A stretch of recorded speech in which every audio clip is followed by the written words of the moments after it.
দর্শক, বিগত 17 বছরের স্বৈরাচার শেখ হাসিনা এবং তার সহযোগী সংগঠন যুবলীগ, ছাত্রলীগ এবং প্রশাসন লীগের অত্যাচারে সব দিক থেকেই দিশেহারা হয়ে পড়ে ছাত্র, শিক্ষক, বিরোধী মতের কর্মকর্তা, কর্মচারী, নেতা নেত্রী সহ সারা দেশের সর্বস্তরের সাধারণ মানুষ।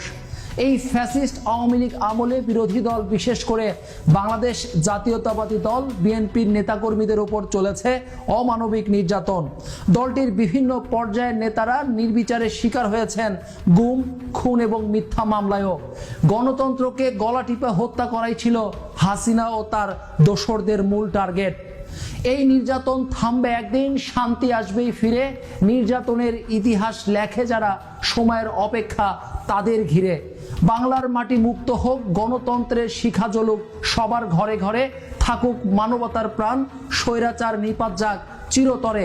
গণতন্ত্রের এই মূল মন্ত্রে বিক্ষুব্ধ ছাত্র জনতা স্বৈরাচারের বিরুদ্ধে রুখে দাঁড়ায়, আর এতেই ফ্যাসিবাদের ভিত্তি ভেঙে পড়ে। পরিণামে দেশ ছাড়ে ক্ষমতালোভী হাসিনা ও তার পাপের সহযোগীরা। তারই বিস্তারিত তুলে ধরবো এশিয়ান টেলিভিশনের অপরাধের খোঁজ অনুষ্ঠানের আজকের অনুসন্ধানে। বরাবরের মতোই আপনাদের সাথে আছি আমি, সাজ্জাদ হোসেন। বিএনপি বেশি বাড়াবাড়ি করলে আবার জেলে পাঠিয়ে দেবো।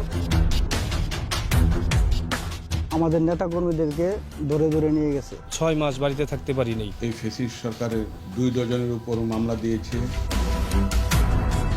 তাদের জন্য একরকম বিচার ছিল এবং আওয়ামী বিরোধী আমরা যারা ছিলাম তাদের জন্য একরকম বিচার ছিল। হত্যা করা হয়েছে, গুম করা হয়েছে। এত অত্যাচার কোনো সরকার করে নাই।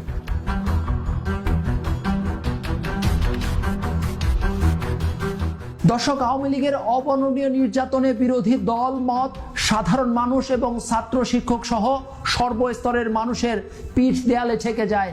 নিরুপায় মানুষ বিভিন্ন সময় সেই অত্যাচারের বিরুদ্ধে প্রতিরোধ গড়ে তোলার চেষ্টা করেও টিকে থাকতে পারেনি। অন্যদিকে হাসিনা সরকারের অত্যাচার বহুমাত্রিক রূপ নিতে থাকে।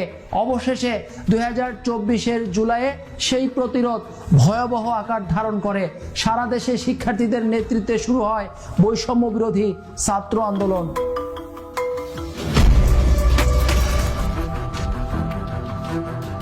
সতেরো বছরে আওয়ামী লীগের দুঃশাসন, স্বৈরশাসন আমলে ইতিহাস বিবর্জিত নির্যাতন, নিপীড়ন, হত্যা, গুম, হামলা, মামলা, গ্রেপ্তার, কারাবন্দির শিকার হয়েছে বিএনপির নেতাকর্মীরা। বিএনপির চেয়ারপারসন ও সাবেক প্রধানমন্ত্রী বেগম খালেদা জিয়া এবং তার বড় ছেলে ও দলের ভারপ্রাপ্ত চেয়ারম্যান তারেক রহমান, ছোট ছেলে আরাফাত রহমান কোকো সহ কেন্দ্রীয় শীর্ষ নেতৃবৃন্দ থেকে ওয়ার্ডের কর্মী সমর্থকরাও এ থেকে বাদ যায়নি।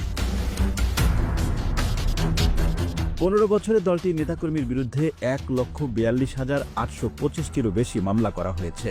আর এইসব মামলার আসামির সংখ্যা 50,32,655 জনেরও বেশি। গণগ্রেপ্তারও করা হয়েছে অগণিত নেতাকর্মীকে। অবর্ণনীয় এসব নির্যাতনের শিকার হয়েও দীর্ঘ এ সময় ধরে বেগম খালেদা জিয়া ও তারেক রহমানের নেতৃত্বে ঐক্যবদ্ধ থেকেছেন নেতাকর্মীরা।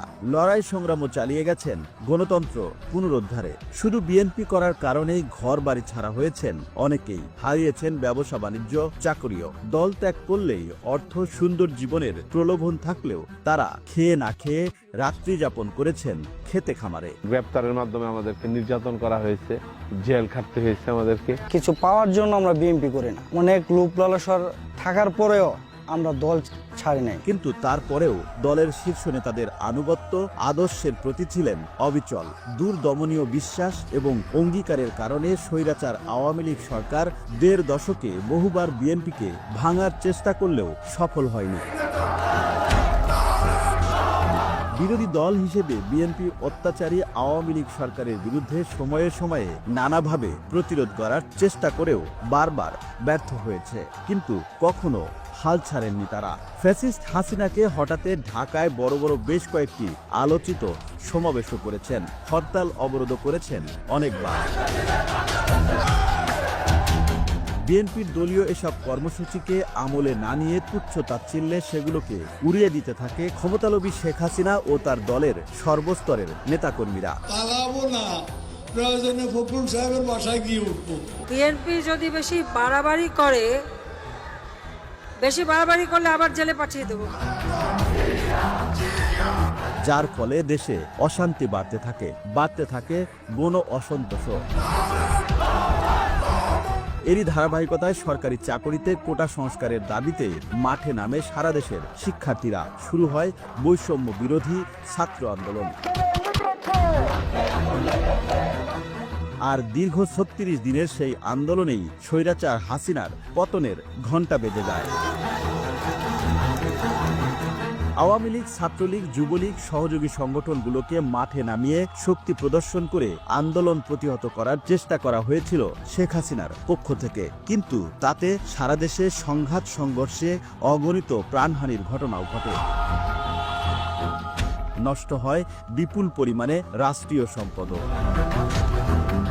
শিক্ষার্থীরা যখন শান্তিপূর্ণ আন্দোলন করছিল সেই পর্যায়ে 14 জুলাই শেখ হাসিনা সংবাদ সম্মেলনে শিক্ষার্থীদের যৌক্তিক দাবি নিয়ে তুচ্ছ-তাচ্ছিল্য করে। মুক্তিযোদ্ধার সন্তান নাতিপুতিরা কেউ মেধাবী না, যত রাজাকারের বাচ্চারা নাতিপুতি হলো মেধাবী, তাই না? এরপর শিক্ষার্থীরা ফুঁসে ওঠে, আন্দোলন আরো জোরালো হয়। সেই আন্দোলন দমনে আইন শৃঙ্খলা রক্ষাকারী বাহিনীকে দিয়ে শক্তি প্রয়োগ করে 17 জুলাই থেকে কয়েকদিনে সারা দেশে 200-র বেশি প্রাণহানির ঘটনা ঘটে। এরপর সেনাবাহিনীকে নামিয়ে কারফিউ দিয়ে পরিস্থিতি নিয়ন্ত্রণের চেষ্টা করা হয়। সরকারের পক্ষ থেকে সেনাবাহিনীর কাছে আন্দোলনরতদের উপর গুলি করার নির্দেশ থাকলেও দেশপ্রেমিক সেনাবাহিনী সেদিন ফ্যাসিস্ট সরকারের বিরুদ্ধে অবস্থান নেয়। বিপ্লবী গণজোয়ার মুহূর্তেই গণভবন দখল করে নেয়। প্রাণ বাঁচাতে হাসিনা ও তার দোসররা দেশ ছেড়ে পালিয়ে যায়। নতুন করে আবারও স্বৈরাচার মুক্ত হয় বাংলাদেশ। দর্শক, বৈষম্য বিরোধী ছাত্র আন্দোলনের কারণে স্বৈরাচার সরকারের পতন হলেও বিগত 17 বছরে সেই সরকারের অত্যাচারের ক্ষত এখনো বয়ে বেড়াচ্ছে বিএনপির হাজারো নেতাকর্মী।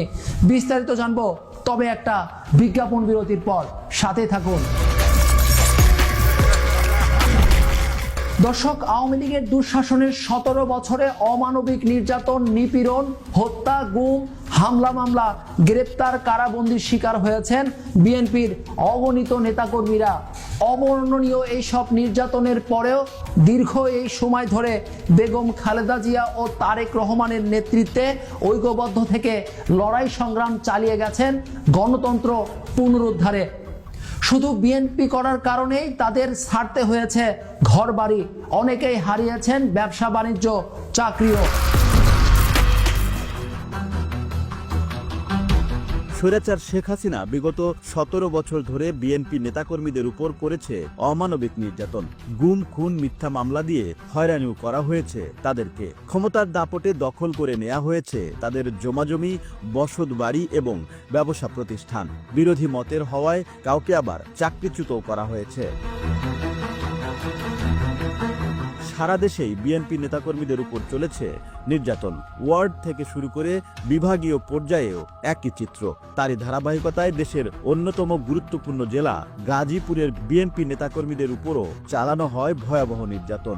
আর তার বিস্তারিত চিত্র তুলে আনতেই এশিয়ান টেলিভিশনের অপরাধের খোঁজ টিমের এবারের গন্তব্য গাজীপুর জেলায়। যে জায়গাতেই সমাবেশগুলো হয়েছে ওই জায়গা থেকে সিভিল বেশে আমাদের নেতাকর্মীদেরকে ধরে ধরে নিয়ে গেছে। আমি নিজে এবং আমার সহযোদ্ধারা 6 মাস বাড়িতে থাকতে পারি নাই। পুলিশ, ডিবি যাকে পাইতো তাকে ওইখান থেকে তুলে নিয়ে যেত। আমাদের মিছিলের সর্বশেষ কর্মী যে ছিল তাকেও আওয়ামী লীগ ছাড় দেয় নাই। কোনো ব্যবসা বাণিজ্য তো দূরের কথা, আমরা বাজারে উঠতেই পারি নাই। গাজীপুর জেলার বিএনপির সাধারণ সম্পাদক শাহ রিয়াজুল হান্নান।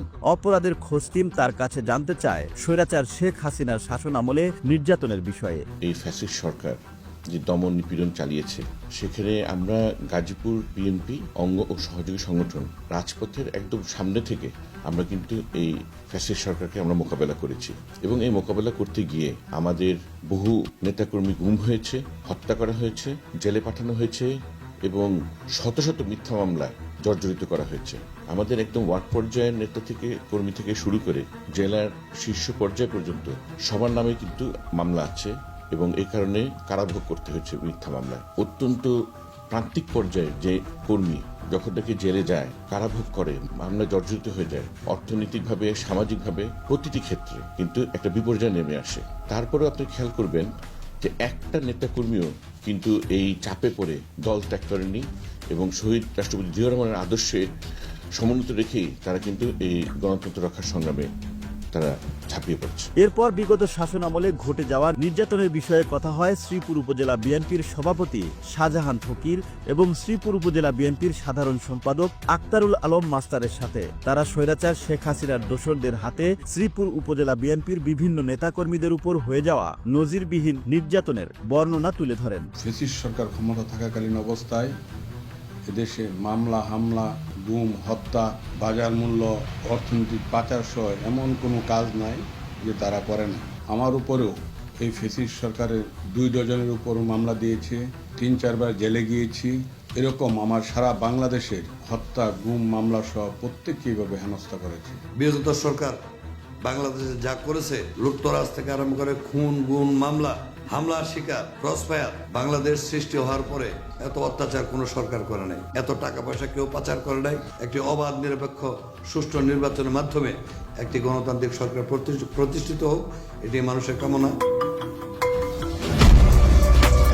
দলীয় নানা কর্মসূচির বাহিরেও সাম্প্রতিক সময়ে ছাত্র জনতার বৈষম্য বিরোধী ছাত্র আন্দোলনেও ব্যাপক ভূমিকা রেখেছেন গাজীপুর জেলার বিএনপির নেতাকর্মীরা। বিস্তারিত জানবো, তবে একটা বিজ্ঞাপন বিরতির পর। সাথে থাকুন। দর্শক, এত নির্যাতন, অত্যাচারের পরেও সারা দেশের বিএনপির নেতাকর্মীরা বেগম খালেদা জিয়া এবং তারেক রহমানের নেতৃত্বে ঐক্যবদ্ধ থেকেছে। তারেক রহমানের নির্দেশে আগাগোড়াই থেকেছে ছাত্র জনতা বৈষম্য বিরোধী আন্দোলনেও। নেতৃত্ব দিয়েছে সামনের সারি থেকে।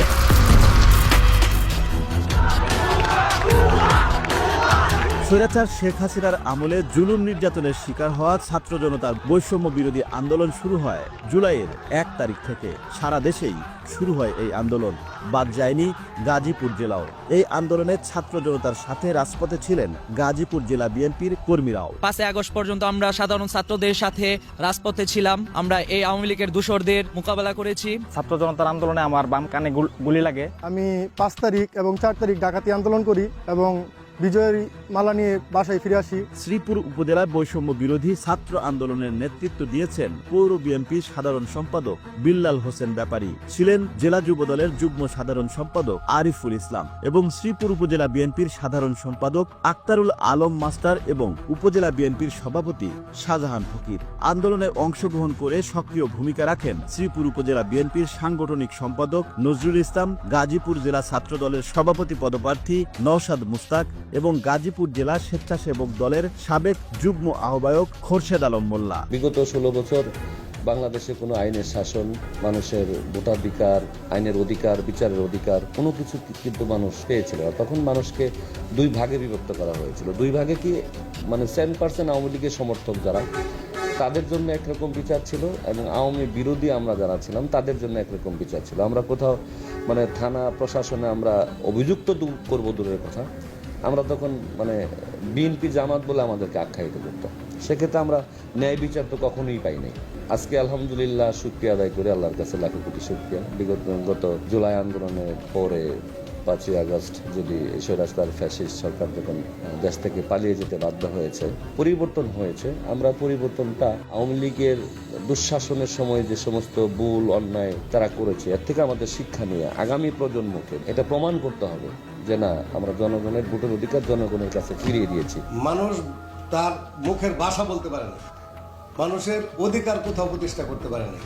সর্বপ্রথম দেশ ধ্বংসের জন্য যা করা দরকার, আওয়ামী লীগ জোর করে দিনের ভোট রাতে দিয়ে ক্ষমতায় অধিষ্ঠিত হয়ে তারা দেশের মানুষকে এক প্রকারের জিম্বি করে শেয়ার বাজার সহ সমস্ত ব্যাংকের টাকা সহ, এমন কোনো এমপি, মন্ত্রী, ছাত্রলীগ, যুবলীগের নেতারা নাই যে সমস্ত নেতারা সারা বাংলাদেশের সমস্ত জনসাধারণের রক্ত চুষা অর্থ দিয়া তারা বিদেশে রাজপ্রাসাদ না করতে। এই 5ই আগস্টের পরে যুবদল, ছাত্রদল, শ্রমিক দল, উলামা দল, আমাদের কৃষক দল, মহিলা দল, শ্রমিক দল, এমনকি অভিভাবক সংগঠন বিএনপি, আমাদের মাধ্যমে শ্রীপুরে কোনো লোক লাঞ্ছিত, অত্যাচারিত হয়েছে, কোনো জমি দখল করা হয়েছে, কোনো প্রকারের জুলুম অত্যাচার করা হয়েছে কারো প্রতি, এ ধরনের কোনো নজির শ্রীপুরে নাই। আগামী দিনে একটিও হতে দেব না আমরা, আমাদের অঙ্গীকার। তাদের চিন্তাই ছিল যাতে বিএনপির কোনো নেতাকর্মী যে শ্রীপুর বাজারে বা শ্রীপুর থাকতে না পারে। আমরা মিটিং মিছিল নিয়ে গেলেই তারা এরকমভাবে আমাদের উপর আক্রমণ করছে। পাশাপাশি আমরা ওপেন এক জায়গায় 3 জনও বসতে পারি নাই। যে আমাদের বিএনপি নেতাকর্মীরা বাড়িতে তো থাকতে পারেই নাই, বরঞ্চ তাদের আত্মীয় স্বজন এবং তাদের যে ফ্যামিলির উপরে যে মানসিক টর্চার, দেশ যাতে সুন্দরভাবে চলে এবং সাধারণ জনগণ যাতে বিএনপির উপর আস্থা রাখে এবং বিশ্বাস রাখে, আমরা যারা বিএনপির কর্মী নেতাকর্মীরা আছি তারা সেভাবেই কাজ করে যাচ্ছি। দেশনায়ক তারেক রহমান ওনার নির্দেশে আমরা দেশকে এগিয়ে নিয়ে যেতে চাই। বিগত দিনে যে 16-17 বছর ফ্যাসিস্ট শেখ হাসিনার স্বৈরাচার শেখ হাসিনার আমলে যে নির্যাতন নিপীড়ন হয়েছে, স্টিম রুলার চালানো হয়েছিল, আমরা সেইখান থেকে 2024 সালে ছাত্র জনতার ব্যানারে বাংলাদেশ জাতীয়তাবাদী দলের সর্বোচ্চ ভূমিকা ছিল। আপামর জনসাধারণকে নিয়ে আমরা বিভিন্ন কর্মসূচি দিয়েছি, সবসময় দিয়ে আসছিলাম। আমরা 2024-এ এসে ছাত্র জনতার ব্যানারে আমরা দেশটাকে আবার নতুন করে স্বাধীন করতে সক্ষম হই। আমরা চাবো যে আগামীতে বাংলাদেশ জাতীয়তাবাদী দল যদি সরকার গঠন করে এবং জনগণের সরকার হিসেবে প্রতিষ্ঠিত হয়, তাহলে যে কাজগুলো আছে অসম্পূর্ণ কাজগুলো সম্পন্ন হবে। নির্যাতনের কথা বলতে গেলে সারা রাত্রেও শেষ হবে না। আমি এই 17 বছরে 49টি মামলা খেয়েছি, 8 বার কারাবরণ করেছি। আমাকে কারাগারে প্রেরণ করে ক্ষান্ত হয় না, রিমান্ডে আমাকে অত্যাচার করা হয়েছে। এই ছাত্র জনতার বিপ্লবী নেতৃত্ব দিয়েছি। এই নেতৃত্ব দিতে গিয়ে আমার পাশে থাকা আমার ভাইরা ভাই ঘাতকের গুলিতে নিহত হয়। নিহত হওয়ার পরেও মামলা দিয়েছি, চিহ্নিত আসামি করেছি, আজকে পর্যন্ত একটি আসামি ধরা হয় নাই। এছাড়াও শ্রীপুরে বৈষম্য বিরোধী ছাত্র আন্দোলনে ব্যাপক ভূমিকা পালন করেন সাবেক ছাত্র নেতা নাসিম মণ্ডল। তিনি স্বৈরাচারী শেখ হাসিনার দোসরদের বিরুদ্ধে বিএনপি নেতাকর্মীদের ঐক্যবদ্ধ করে একটি বিক্ষোভ মিছিল করেন। সেই মিছিলে শ্রীপুর বিএনপির সর্বস্তরের নেতাকর্মীর সাথে শ্রীপুরের ছাত্র জনতা এবং সাধারণ জনগণও অংশগ্রহণ করে।